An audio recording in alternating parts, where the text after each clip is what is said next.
Magandang araw po sa inyong lahat mga kamatyas. Meron na naman tayong susubaybayang malakasang tournament, ang Abu Dhabi Chess Festival 2025. Nilahukan po ng mga Grandmasters at kabilang po dito ang ilan sa Philippine team members natin, especially si first woman Grandmaster natin ng bansa na si Janelle Fraina, napalaban po doon, napapalaban. Ayan, at dalawa po ang kanyang magandang laban dito against FIDE Master and International Master, at yan po ang ating pag-aaralan ngayong araw na ito. At bago tayo magsimula ng tuluyan, ay shoutout ko muna si John Anthony Apawan Lawa ng Cebu dahil nagkita po kami sa Tagaytay. Ayan, siya po ay masugid na kamatyas at taga-subaybay sa ating YouTube channel.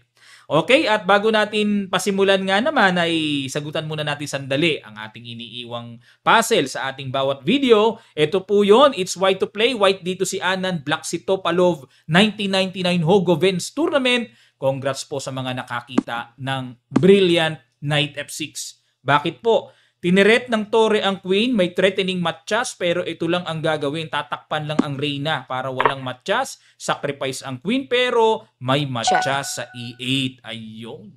Ang ganda ng mga puzzle talaga sa Internet Chess Club ICC. At pag kinilik nyo po yung missions, dahil nasagutan ko na kanina ito, punta ako sa achievements, ayan na po, oh, daily puzzle. Ibig sabihin, binigyan na niya ako ng achievement ko. Alright? So, sa missions po, marami po yan na ihihit nyo pang training talaga yan sa mga gusto mag-training, especially sa problem solving. Dito na kayo pumunta sa Internet Chess Club. Gawa na po kayo ng account. Free lang naman. Okay? At para naman sa puzzle na iiwan natin for today's video, ito po. Halos naka-develop na lahat ng mga pyesa ng black. Napakaganda. Black to play, hanapin nyo po yung pinakamagandang hataw dito mga kamatyas. At yan po ang sasagutan natin sa ating next video. Nag-Knight F3 si Janelle at nag-D5 si Harshad, D4, Knight F6, C4, E6, G3. Ayan, Catalan. Ayan. Mga kamatyas, nakalimutan ko sabihin, ang format po ng tournament na ito ay 9-round Swiss system at 1 oras at kalahati ang bawat isa or each player. Kaya mabigatan ng tira, long game na long game talaga. Bishop E7, Bishop G2, castling, at pinasok ni Harshad ang open variation ng Catalan. Queen C2 para babawiin na kagad at nag-A6 para pag binawi kagad may B5 at makatempo ng diretsong development Bishop B7, pero in-A4 muna ni Janelle para walang B5, nag-Knight BD7 at nag-Knight BD2. Kumbaga yung Knight ang gustong ipang-capture dyan kasi hindi lang naman Queen ang option. Nag-B6 para magbi-Bishop B7, magde-develop na at sinunggaban kagad ni Janelle na umatake yung Knight. Ayun, may threat dun sa Rook A8, may Knight C6 na paparating. Ayan, at natural naman po yan sa linya. Hindi naman nakakagulat, no? Linyado pa rin, kinapture ang Knight at kinapture naman D takes E5.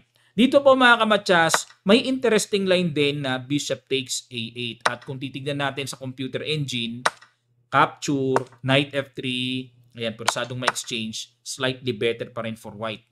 Okay, yun nga lang, syempre, ang dapat ingatan ng white dito yung baka maging solid yung pawns, lalo na halimbawa B5, yan ang mga nakikita ko dito, no? Pero slightly better pa rin.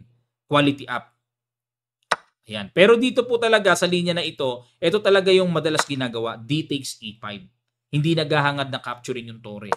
Knight D5, Queen takes C4, C5, at nag-Rook D1. Okay? At yung Rook D1 po ang novelty dito. Ayun, no? Kasi ang old line ay Queen G4. Nangyari na ito, may tumira ng Queen G4 mga kamatyas. Okay, so Rook D1 para pressure kagad sa D-file. Queen C7, tinirect ang pawn sa E5. Knight F3 depensa. At nag-King H8. Ayun, umiwas muna.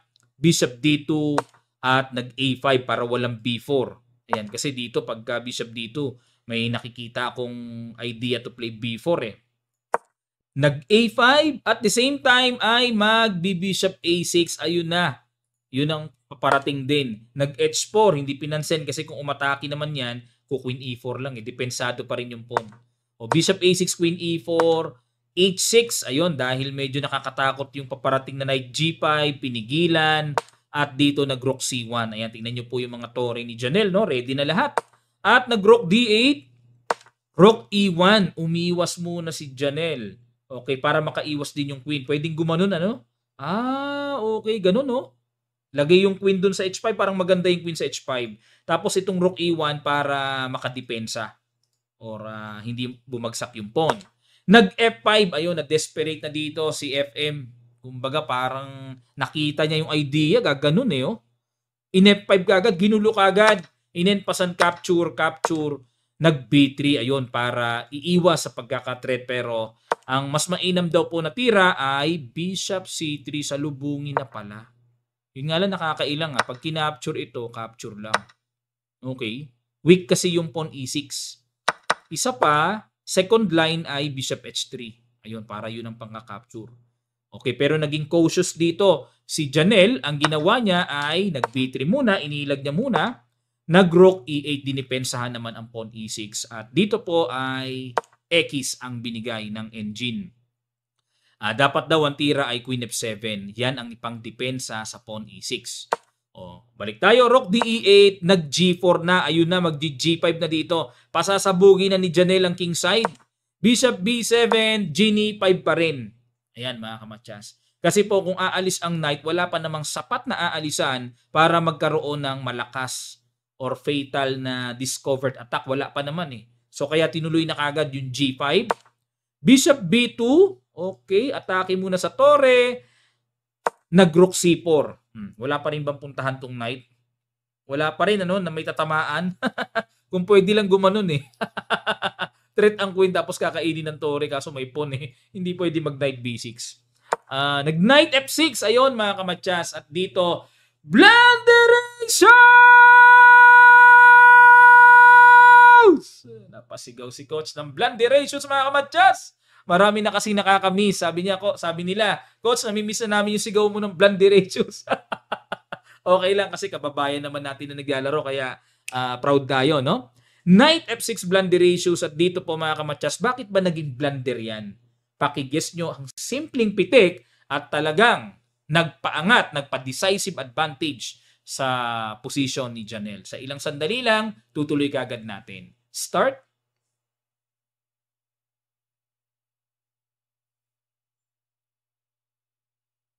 Maraming salamat po mga kamatsas. Simple lang pala oh. Boom, queen c2. Tinabihan lang yung bishop. Dalawa ang nakahang. Aray ko! Naalala ko yung sinabi ni Malupiton eh, no? Aray ko! Ang sakit! At ayun, kumapture, tumagpas dyan. Kaso e takes f3, hanging pa rin ang dalawang pyesa. Aray ko! Bishop e5 at nag-f4. Ayun, no? Talaga naman, oo. Alin ang pipiliin? Capture, and nag-bishop c3, tusok. Kinapture na, takes, pero wala na. It doesn't matter na eh. Ano na, pagka ganito, ay naku, may paparating pang ganun. Threat pa yung tore, nag-queen e7, aba, kinapture lang, oo, kasi ito pa nga nasa isip ko eh. Kaso gaganon lang. Pero pwede pa rin, ano? Pero mas malala ito, tingin ko mas matindi yan. Mas heavyweight ang pagkakasapak. Kasi pag kinapture po yan, may threatening queen g7, matchas. Pag umiwas lang ang queen, capture ang tore. Fatal, mga kamatsas. What a very nice win by Janelle. Okay, ito naman po, mas mabigat yung kalaban niya sa susunod nating i-analyze. Ang kalaban niya ay si Tokirjonova. Aba, ano to? Pambato ng Uzbekistan to. Ka-teammate nila Nodirbek Abdusatorov ito. Malakas ito. Alam ko naglalaro din sa US ito eh. Ayan po, no? Nag-knight f3, d5 si Janelle, g3, knight f6, bishop g2, nag-e6, at castling, bishop e7, d4, b5 mga kamatsas. Wow! Parang lumalabas, ano to? Parang anti-Catalan, ano? Kasi kapag nag-castling mga kamatsas, magsi-c4, yan, Catalan na to. Pag kinapture, open Catalan variation. Pagka nag-c6, close variation. Catalan na, no? Papasok. Pero yung ginawa ni Janelle, sorpresa, b5. Pinigilan muna yung c4. Knight e5 at nag-castling. Knight d2, develop. c5, ayan, para maganda yung space. Kumbaga, parang mas maluwag kagad. Unang tinginan pa lang, maluwag kagad eh, no? Spacious. Nag-E3, suporta lang sa D4 at nag-Bishop B7. At yan po ang lumalabas na novelty. Lagi kay Janelle lumalabas si novelty. Ano? Nangyari na po itong laban na ito. Ang ginawa ay A5. Pero itong Bishop B7, okay, tingnan natin. C3, ayan, patibay lang, no? Para siyang pawn structure ng London. At ayan, no? Kasi wala yung bishop dyan eh. Maganda sana yung bishop nakalabas. Kaya pagka ganyan ang pawn structure, bad ang bishop eh. Knight BD7, nag-F4. Ayun, na-transpose na po mga kamatyas. Bumalik sa pagka-bookline. Bumalik sa bookline. Itong F4 para sa akin malakas kasi nagpapatibay yan sa Knight E5, no, na outpost. Pero binigyan ng bad move. Ang gusto ng computer ay Knight takes D7. Huwag nang patigasin yung Knight. Parang okay naman tong F4 ah. Queen C7, ayun. Bagamat naihabol sa bookline kasi na-transpose yung position na hango sa laban talaga eh. So ito pong Queen C7 ang lumalabas na novelty na. Novelty na uli kasi A5 talaga yung nakatala dito sa database. Queen C7, novelty. G4, ayan, completely new position na to. G4, mag-G5 aatake sa king side, nag-B4. Okay, napakaganda po ng plano ni Janelle, no? Alam na alam niya yung timing na kailangan niyang kumounter talaga, counterplay. Kasi pag walang gagawin ng block dito, sasamantalahin ng puti na siya na lang aatake. Kaya king side ang white, queen side naman si Janelle para pahinain ang queen side. Nag-G5 at nag-Knight E4, Rook F3. Ayun. So Rook F3, magro-rook leaf, Rook H3, and then imagine niyo po yung queen dadalhin doon. So yan ang plano na gagawin dito ni Tokir. No, Tokir na lang, Junova mahaba mga kamatyas, no. Pero ang gusto ng computer is Knight takes D7. Grabe talaga. Kahapon pa yung gustong kainin ng computer. Stockfish, ano? Pero ayaw eh. Rook F3, Knight takes E5, good move. D takes E5, and ayun, pinagsisimplihan lang. And D4, ayun, to attack the rook. At dito po nag-Rook H3, yun pa rin ang plano ni Tokir. And kinapture na. Queen H5, may ganun. Buti may balik, ano? Kinapture and the Queen C6 check. Ayun, dito naman na bad moves Janelle. Dapat daw pawn tira is capturein yung pawn C3. Nakakatakot nga lang yun. May H6 lang. Ow! Nakakatakot, ano? Pero ang threat po kasi niyan, pag kinapture yan, mag-G6 lang. Kumbaga, pag chumik, gaganon lang eh. Kumbaga, umbrella lang ng king yan. Walang magagawang atake ang puti dito. Nasarado pa, nakatulong pa, helping pa sa black, ika nga mga kamatyas. Tapos samantalang nanggugulo ang black sa queen side. Ayun. So, mababaliwala ang atake. Kaya ang ginawa muna, balik tayo, no? Nag-Queen C6 si Janelle pala. So, dapat pala, ano na yon, capture na, no? King G1, ayun! Bad move na naman. Queen F3 daw ang tira, mga kamatyas. Ayun. Pero King G1, kinapture ang pawn. Queen C2, threatening matyas, G6 obligado, kinapture, and the Rook C8. Magkahatawan man, ready. Mauuna kagad ng black sa C5. Kaya sinarado ni Tokir. At yung Tore naman, syempre para umiksena na. At nag-Rook F1, Queen D7, threat ang Bishop, Bishop E1, and Queen D3. Perfect yung para sa akin yung application na yan. No? Ma-exchange. Grabe ka-aktibo ang Tore. May pass pawn pa kung nakikitang mapuproduce. Weak ang pawn sa A2. Nag-Queen F2 at ayun, namitas lang ng pawn. Ayun, kaya hindi po nag-Queen H4 dito mga kamatyas kasi mag-H5 lang eh. Iko-close lang yan. Hindi naman maka-enpasan, tagpas ang Reyna. Okay, kaya nag-Rook H6 muna para siguradong hindi makakagalaw ang pawn, and then Queen H4 ang threat para capturein ang pawn sa H7. Pero nag-Rook D1. Queen H4. Ayun, nakita ni Janelle ang perfect defense na dapat ma-achieve sa ganitong posisyon. Pag ang bishop nandito na, baliwala na po ang anumang attacking gagawin sa H-file. Ayun, napaka-perfect nung ideal defense na imagine dito ni Janelle. Nag-Queen G4, tiniret ang Tore, and nag-Queen C1. Dinoble ang threat sa bishop. Dumesperate na. Sabay Queen E2. Wala na. Wala na. Tamlay na to. H4. H5, ganun ang plano, pero nag-queen to B1, H5, and nag-C4. Pag kinapture kasi, bitin yun, ano? So, kinapture, and then queen D3. Ayun. Kumbaga, wala na, baliwala na yan. Parang, wag nang intindihin pa. Queen F3, saka kinapture, so wala pong kaata-atake. Nag-king F2, queen D5, hamon queen to queen, iwas, and nag-C3. Wala na. Killing softly, mga kamatsas. Ika nga. Nag-F5, gulo-gulo, kinapture lang. And nag-rook G1 at nag-queen D3, queen F3, queen E4. Okay, gulo-gulo para may check. Ayun. Wala na. Ang galing. Ang galing ng ginawa ni Janelle, oh. O, capture. Nag-resign na po si Tokir. Bakit? Nakatreat din kasi ang Torre. Okay. Ang ganda ng 2 games po, no? Ngayon, ang kalaban ni Janelle, ongoing po ang round number 4.